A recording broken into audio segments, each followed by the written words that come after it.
नमस्कार दोस्तों, मेरा नाम आनंद है और मैं हॉरर स्टोरी सुनाने यूट्यूब पे आया हूँ। तो चलिए आज का कहानी शुरू करते हैं बिना देरी के। तो लोनावला के पास एक छोटा सा गांव है, कट्टलपुर। इस गांव के ठीक पीछे से एक घना पुराना जंगल शुरू होता है, जिसे स्थानीय लोग काला जंगल कहते हैं। गांव के बुजुर्ग हमेशा कहते थे, सूरज ढलने के बाद उस जंगल की तरफ देखना भी मत। वहाँ वहाँ वहाँ पेड़ों के पीछे एक ऐसी शैतानी रूह रहती है जो इंसानों की आवाज़ चुरा लेती है। तो 24 साल का विक्रम इन सब बातों को अंधविश्वास मानता था।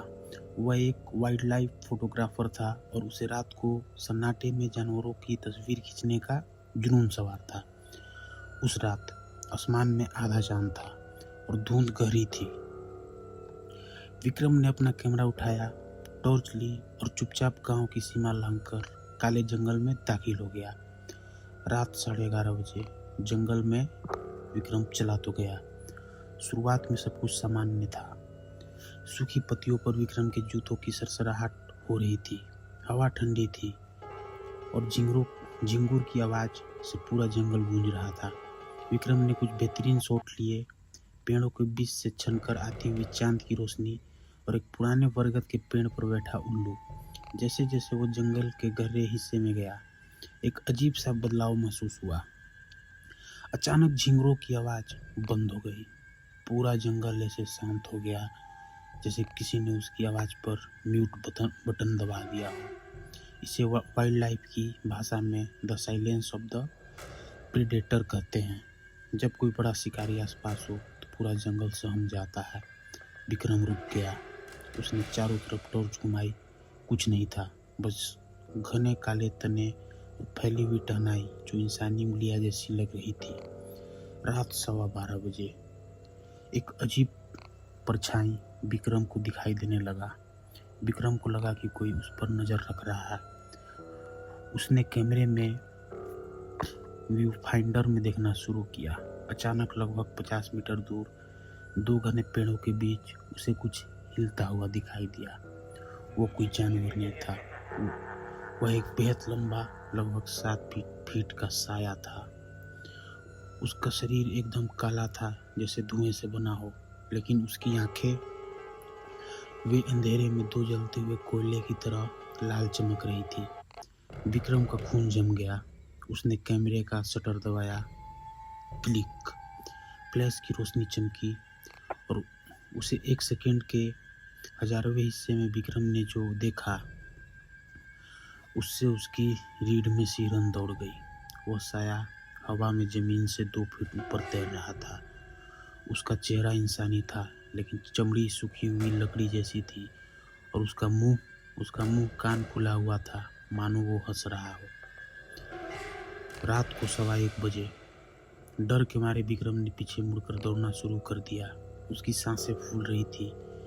वह बस किसी भी तरह गांव की सड़क पर पहुंचना चाहता था, लेकिन जंगल जैसे एक भूल भुलैया बन चुका था। वह जितना दौड़ता, घूम फिर कर उसी पुराने बरगद के पेड़ के पास पहुंच जाता, जैसे कि वहां एक खेल हो रहा हो। तभी उसके ठीक पीछे से एक जानी पहचानी आवाज आई, विक्रम बेटा, रुक जाओ। इतनी रात को कहाँ भाग रहे हो? विक्रम के कदम वहीं शहर गए। वो उसकी माँ की आवाज़ थी, लेकिन उसकी माँ तो मुंबई में थी। यहाँ इस खौफनाक जंगल में कैसे हो सकती थी? फिर से आवाज़ आई, विक्रम बेटा, मुड़कर देखो बेटा, मैं तुम्हारे लिए खाना लाई हूँ। आवाज़ अब बिल्कुल उसके कान के पास से आई। आवाज़ में माँ का प्यार था, लेकिन उसमें एक अजीब सा बेसुरेपन की खिंचाव था, जैसे कोई टेप रिकॉर्डर खराब हो गया हो। बुजुर्गों की बात विक्रम के दिमाग में दौड़ने लगी। वो इंसानों की आवाज़ चुरा लेती है। विक्रम ने मुड़ के देखा। उसने अपने कान बंद कर लिए और पूरी ताकत से आगे की तरफ भागा।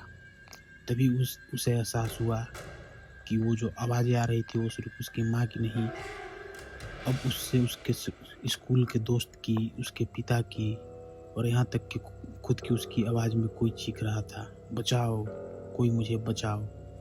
ऐसे करते करते रात के 1:15 बज गए। दौड़ते दौड़ते विक्रम का पैर एक मुड़ी हुई जड़ में फंस गया और वो मुंह के बल जमीन पे गिर गया। उसकी टॉर्च दूर जा गिरी और उसका कैमरा टूट गया। अंधेरा बहुत था।